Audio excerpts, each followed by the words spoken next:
আইপিএলে কলকাতা নাইট রাইডার্সের মেন্টর ছিলেন গম্ভীর। তাঁর হাত ধরেই তৃতীয়বার ট্রফি জিতল কলকাতা। সেই সাফল্যের পর থেকেই গম্ভীরের নাম ভারতীয় দলের কোচ হিসাবে আলোচনায় উঠে আসে।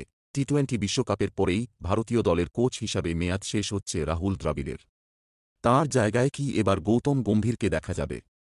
এক সংবাদ মাধ্যম সূত্রে জানা গিয়েছে, কয়েকদিনের মধ্যেই গম্ভীরের নাম কোচ হিসাবে ঘোষণা করে দেবে ভারতীয় ক্রিকেট বোর্ড। গত বছর একদিনের বিশ্বকাপের পরেই দ্রাবিড়ের মেয়াদ শেষ হয়ে গিয়েছিল।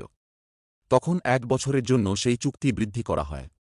টি-20 বিশ্বকাপ পর্যন্ত দায়িত্ব নিয়েছিলেন দ্রাবিড়। আর ভারতীয় দলের কোচ হিসাবে কাজ করতে রাজি নন তিনি। কোচ হওয়ার জন্য আবেদন করেননি বলেই শোনা যাচ্ছে। অন্যদিকে গম্ভীর কোচ হতে পারেন বলে শোনা যাচ্ছে। আইপিএলে কলকাতা নাইট রাইডার্সের মেন্টর ছিলেন গম্ভীর। তাঁর হাত ধরেই তৃতীয়বার ট্রফি জিতল কলকাতা।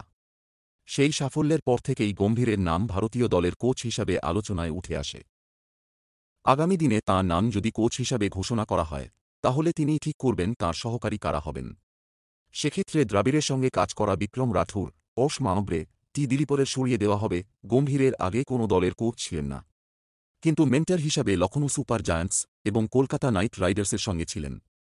ভারতীয় দলের দায়িত্ব নিলে গম্ভীরকে 3 বছরের জন্য কোচ করা হবে। অর্থাৎ 2027 সালের একদিনের বিশ্বকাপ পর্যন্ত কোচ থাকবেন গম্ভীর।